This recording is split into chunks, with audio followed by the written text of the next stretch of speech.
Hi guys, so welcome back. So in this video, I'm going to cover a company from the NBFC space, that is HDB Financial Services. ठीक है, तो मतलब अभी इनका recently IPO आया, मतलब 1 month has hardly passed and आप देखो दे लिस्टेड एट अराउंड, सबसे पहले तो देखो valuation, they listed at around 4 times price to book के आसपास. ठीक है, सो अभी ये कंपनी HDFC बैंक जो है उनका parent group is HDFC group. ठीक है, ये NBFC कंपनी है. सिमिलर आप देखो टू बजाज फाइनेंस हो गया, चोला फाइनेंस हो गया, Shriram finance, upper layer NBFC. मतलब दे कैन ऑल्सो क्या बोल सकते हैं, they can also take FDs, deposit भी ले सकते हैं. ठीक है, कासा डिपॉजिट नहीं, टर्म डिपॉजिट्स का बात कर रहा हूँ. ठीक है, तो अपर लेयर NBFC जो होता है. सो अभी इनका मेजरली तो हमें NBFC स्पेस में तो मेट्रिक्स आप सेल्स ग्रोथ नहीं देख सकते, we have to look at the AUM growth. तो अभी इनका AUM का साइज इज अराउंड 1,10,000 करोड़. ठीक है, एंड इनका AUM का ग्रोथ कितना आया, 14.7% स्पेसिफिकली देखो तो, मतलब 15% भी हार्डली ग्रोथ आया इन AUM. Disbursement D grow 8%. तो मतलब आप देखो 1 लाख करोड़ का आपका AUM का साइज है and you are growing at 15%. Bajaj finance हो गया Bajaj finance is growing at 25% on a base of 4,50,000 crore का AUM. चोला फाइनेंस 2 लाख करोड़ का AUM है, दे आर ग्रोइंग 25%. आप देखो तो मतलब अब अगर इनका इतना बड़ा साइज है and they are able to grow at a better rate compare to HDB financial services, तो मतलब पैसा अगर, तो ये पैसा मैं इसमें क्यों डालूँ. ठीक है, तो एक वो प्रॉब्लम है, इनका ग्रोथ बहुत ही स्लो है. ठीक है, कंपेयर टू इनका जो मेन जो बड़े प्लेयर्स है, बजाज एंड छोला ग्रुप. तो इनका ग्रोथ इज़ वेरी स्लो. इनका पूरा अगर लॉन्ग टर्म भी ग्रोथ देखो ना, 10 साल का growth, it is also around 18-19% के आसपास ही ग्रो किया. मतलब अगर बेस इतना छोटा भी था तो I expect them to grow at minimum 25-30% तो ग्रोथ होना चाहिए. मतलब इनका बेस पहले तो छोटा था, 10 साल पहले भी. तो 10 years CAGR is also very less. And आप देखो, एंड वैल्यूएशन भी around 4.5 time price to book पे if you are growing at 15%.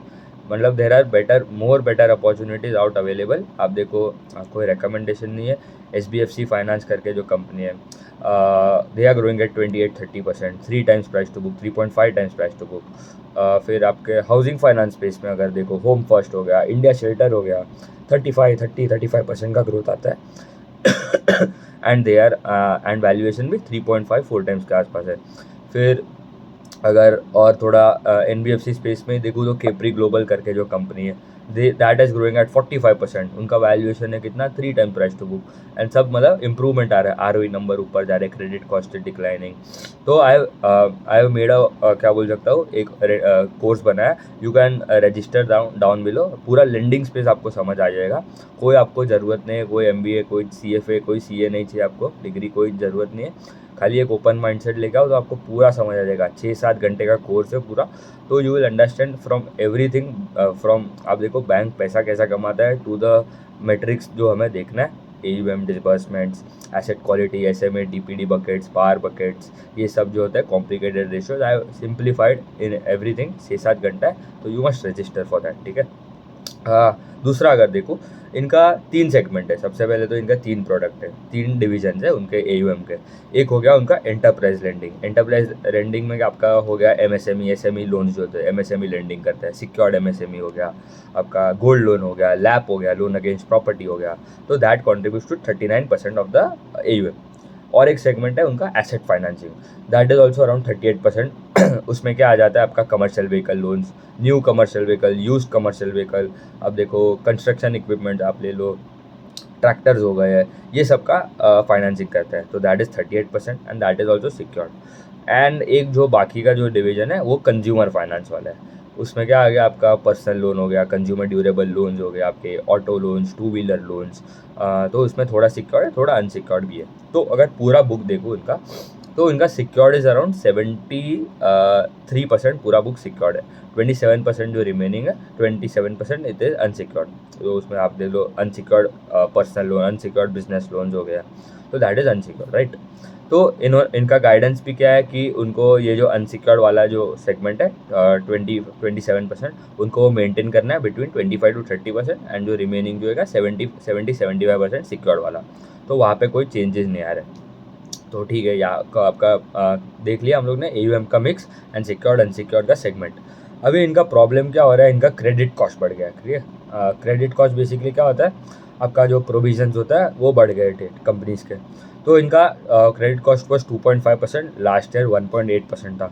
तो प्रोविजंस इंक्रीज हो गए। इनको स्पेसिफिकली देखूँ तो प्रॉब्लम्स कहाँ पे हो रहा है, they are facing problems in unsecured business loan and commercial vehicle वाले सेगमेंट में। उनको कलेक्शंस में प्रॉब्लम हो रहा है, रिकवरी उतना टाइम पे आ नहीं रहा है, तो वहाँ पे एक प्रॉब्लम है। तो इसीलिए इनका पीपॉप तक तो ग्रोथ आया अराउंड, पीपॉप इज बेसिकली आपका operating profit, pre provisioning operating profit, that grow around 17%। But उसके बाद जो खर्चा आ जाए, ठीक है, आपका क्रेडिट कॉस्ट का, प्रोविजंस का, इम्पेयरमेंट कॉस्ट जो बोलते हैं, तो वहाँ पे that is an expense, correct. तो उसके वजह से आपका जो पैट है दैट डिग्रू 3%। तो पैट डिग्रू आ गया, डिसबर्समेंट्स भी डिग्रू कर रहे हैं, मतलब नए लोन जितना दे नहीं रहे, मतलब नए लोन बांट नहीं रहे उतने। तो ये प्रॉब्लम है। दूसरा एक प्रॉब्लम है एसेट क्वालिटी। एसेट क्वालिटी भी इनका डिटीरियोरेट हो रहा है। इनका GNPA रेशियो इज अराउंड, आप देखो 2.56 हो गया, लास्ट क्वार्टर 2.26 था। NNPA is also increasing, it is around 1.1 versus 0.7 quarter and quarter. And NIMS उनका थोड़ा इंप्रूव है, स्पेसिफिकली देखो तो उनका यील्ड जो रेट पे वो लेंड करता है कस्टमर को वो इंक्रीज हुआ, तो इसलिए उनका निम्स में थोड़ा इम्प्रूवमेंट आया, ठीक है। तो NIMS were around 7.7 versus 7.6 quarter on quarter. NIMS basically आपका नेट इंटरेस्ट जो मार्जिन बनता है, ठीक है। तो आप जो रेट पे जो लेंड करते हो यील्ड, दैट इज बेसिकली उनका अराउंड 14.2%, लास्ट क्वार्टर 13.9 था। कॉस्ट ऑफ फंड मतलब जो रेट पे वो पैसा उठाता है from other banks, other NBFCs, that was around 6.4, last quarter 6.3 था। तो थोड़ा इंक्रीज आया वहाँ पे भी, बट ओवरऑल निम्स में इंप्रूवमेंट आया, 7.7 हो गया वर्सेज 7.6। अभी इनका ROE number will also going down, तो ठीक है, मतलब it's a deadly combination of decreasing growth, मतलब चेंज इन पेस ऑफ, आपको जो ग्रोथ देखना है, AUM ग्रोथ स्लो डाउन हो रहा है, उनका पैट में डिग्रोथ आ रहा है, क्रेडिट कॉस्ट बढ़ रहा है, एसेट क्वालिटी खराब हो रहा है, एंड उनका ROE number is going down क्योंकि पैट भी कम हो रहा है। तो इनका ROE का नंबर देखो, इट इज़ अराउंड 13.1% हो गया versus 16.6% YOY, and ROA numbers are also contracted, it is around 1.9 versus 2.4 YOY। तो मेन प्रॉब्लम इनका देखो, एक तो पहले ग्रोथ नहीं है, ग्रोथ इज़ वेरी वेरी, आप देखो वेरी म्यूटेड कंपेयर टू उनके जो पीयर्स है, ठीक है, बजाज हो गया, Bajaj finance and Chola finance. तो मुझे एक ये डिसएडवांटेज लगता है, एक तो ये वैल्यूएशन भी उतना 4.5 टाइम प्राइस टू बुक पे है, एंड इनका ग्रोथ भी कितना आ रहा है 15%, ठीक है, AUM ग्रो 15% खाली। एंड इनके कॉम्पिटिटर्स, ऑफकोर्स वैल्यूएशन उनका हाई है क्योंकि ग्रोथ भी हाई है, करेक्ट। मतलब आप देखो, आपको सब तो मतलब आपको नहीं मिलेगा सही, आपको वैल्यूएशन भी चीप चाहिए, बट आपको ग्रोथ भी ज़्यादा चाहिए। तो it is there, few pockets of space are there. आप देखो हाउसिंग फाइनेंस स्पेस में इंडिया शेल्टर हो गया, वो भी मतलब अभी री रेटिंग हो गया उनका भी, पहले it was around 3 times, but अभी इनका यही प्रॉब्लम है। तो इसलिए कंपनी में मतलब कुछ ऐसा HDFC का ग्रुप का पेरेंट है, तो इसे ऐसे you are not bound to make money, ठीक है। ऐसा ज़रूरी नहीं है कि भाई ब्लू चिप कंपनी है, ऑफकोर्स ग्रोथ अच्छा ठीक है, मतलब कुछ ऐसे कोई प्रॉब्लम नहीं है कि कंपनी में फ्रॉड हो रहा है या कुछ ऐसा, कॉर्पोरेट गवर्नेंस तो परफेक्ट है सब, बट ग्रोथ नहीं है, वही तो मेन है। तो इन्होंने वही बोला, उनका मैनेजमेंट का आप कमेंट्री भी सुनोगे ना कॉन कॉल में, तो उन्होंने उनको पूछा था कि गाइडेंस क्या फॉर AUM, तो बोला we don't have any guidance, हम लोग जो पहले ग्रो कर रहे थे उतना ही ग्रोथ आएगा। तो इनका 10 ईयर का CAGR इज अराउंड 18%, तो 18% का growth, 4.5 time price to book, and deteriorating credit, आप देखो एसेट क्वालिटी खराब हो रहा है, क्रेडिट कॉस्ट बढ़ रहा है, तो ये एक मेन प्रॉब्लम है। एंड इनका आप देखो कमर्शियल व्हीकल में मेन प्रॉब्लम था। तो ये हो गया Q1 का result of HDB financial services, ठीक है। सो अभी देखना पड़ेगा आगे जाके, दे आर टेलिंग कि क्रेडिट कॉस्ट थोड़ा कम हो सकता है, तो इसलिए इनका ROE नंबर में थोड़ा इम्प्रूवमेंट आ सकता है, तो वही हमें देखना है। बट ग्रोथ के टर्म्स में आप देखो इनके जो पीयर्स है which are at much sitting at much higher base, much higher AUM का size, they are growing at a better rate.